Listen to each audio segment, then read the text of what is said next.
Hello and welcome to the Home Quest Show. I'm Jordan, this is my dad Jay, and we cover topics that will help home buyers buying their home, but also topics to help them after they buy their home. And we actually had this scenario and this question of how to handle home repairs as a new homeowner. And Dad, we actually had a situation recently with a client. So, yes, we did. Yeah, we had a client that had an issue, and it was very interesting because the real estate agent did a really good job. Mm-hmm. We did an inspection, and they had a licensed inspector went through, looked at the home. The client closed. There's a few issues that they wanted to address. They did. We got those addressed, and then they moved into the home, and they're putting up ceiling fans, and they decided that this is a little more than they wanted to do. Needed extra support, needed, a few things done. So they call a licensed bonded electrician. Licensed bonded electrician comes out. He says, "Oh, your electricity in here, the way that it was set up, doesn't meet code.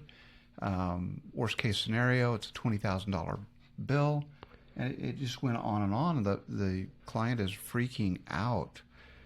And anyway, it was quite the situation. Yeah, so when you're buying a home is an emotional process, as is. And as loan officers, we take it really seriously that we're helping people take on some of the biggest debt that they ever have in their lives, And absolutely. And so as part of the process before, as when you're under contract and you're buying a home, you have the home inspection. That way, you're not getting a lemon. You know that it's a a good home, or at least you know what you're getting into. And had these repairs, had these electrical issues been brought up on the home inspection? So the home inspector said, yes, this is an older home, but it meets code. It met code back when it was built, which was back in the 80s.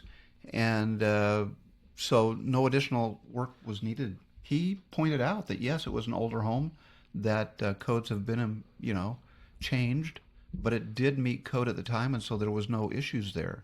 He didn't see any problems with it.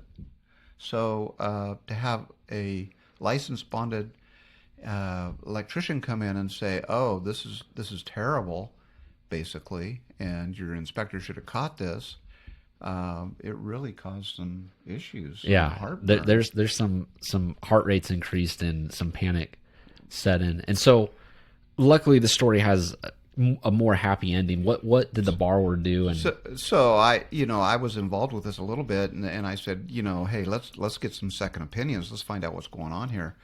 And so another electrician came out, and basically, instead of the $20,000 to do the repairs that he wants, it turned out more like $400. So it was not an issue, and you need to be aware. Get a second opinion if you don't think something's right. Mm-hmm. That's it was just it was not good there for about 3 or 4 hours. Yeah, and then something you talk about, reliable contractors. The other thing that was kind of that you can use to protect yourself is a home warranty. And they had a home warranty. They have one, and a home warranty does protect you. And mainly that's for, AC units that go out, dishwashers, things like appliances, that. Hot water heater. But the issue with that is they put a clause in there. If it's pre-existing, they're not going to cover it. It's a pre-existing issue. That probably should have been caught by the inspection or something like that. So if you have a bad, whatever it is, and it's still bad, now you want to have it covered by the home warranty, they're not going to cover it. It's like normal insurance. Right. If it's a but pre-existing if the AC unit's working, everything's fine, you buy the house and a week later it goes out, then that's covered.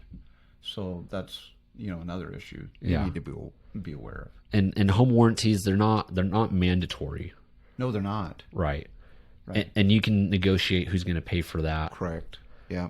So if you can, always negotiate to have a home warranty covered by the seller. You're going to buy the house. You want to make sure you're not getting a lemon if they can help. Right. And that would be something your realtor could help you out with. Normally the realtor's going to help you out. He doesn't want to be held liable. He doesn't want you to get a lemon. He wants you to buy a nice house. He wants you to give referrals to him. So he's going to help you out. He wants you to, have a check good it out. experience. Yeah. Right. Know what you're getting. Yeah. I think we kind of covered it, home repairs as a new homeowner in general. You always do the home inspection. I would say, Absolutely. back in 2020 when there was a lot of competition on homes, and as we see interest rates come down, there's going to be a lot of competition on homes. Some people will say, hey, I'll buy your house and we won't have to do the home inspection. As a buyer, I'll just waive that and we'll move forward. I don't know if I'd ever recommend that. I don't think so. And if there's something brought up on the home inspection, you're not quite feeling good about it. Let's say they say, the AC units are, 15 years old. Well, that's quite old for an AC unit. You might want to call a licensed HVAC. HVAC company that and hey, come out and look at this, so you know what you're getting when you buy a house. And the last thing I'd say is, if you're not familiar with the process of buying a home, you get under contract, and then in Arizona, the typical, you have 10 days for the home inspection. That's like the default amount. In other states, it could be a little bit different. But the home inspection, just because you're under contract, says, hey, I'm willing to buy the home. It's kind of a handshake agreement. You have the home inspection, and after the home inspection, and you learn the real condition of the home, you can back out if you want to. You can back out. You can renegotiate. You can. It changes. I've seen it where the whole price has changed. It's renegotiation time to so you feel good. The seller, they may not feel good, but you may have found something that they're not aware of, and so now their home's not as valuable as they thought. But you don't want to get into a home that needs huge repairs, and so that's a time to renegotiate and really know what you're getting into. Yeah. It sounds like kind of the moral of the story is, before you buy the home, renegotiate if you can, if you need to. Do your homework. And then after you buy the home, and if there's repairs needed, don't, make sure you find someone that you trust with doing the repairs. But if that price seems too high, see if you can renegotiate or talk to someone else and get another opinion. Yep. Alrighty. Well, that's going to wrap up this video on home repairs. But I think the biggest advice that we have is, if you're looking to buy a home, start your home quest. Get started looking at your financing, and if you have any questions or need help with that, feel free to reach out. Thank you. Start your home quest.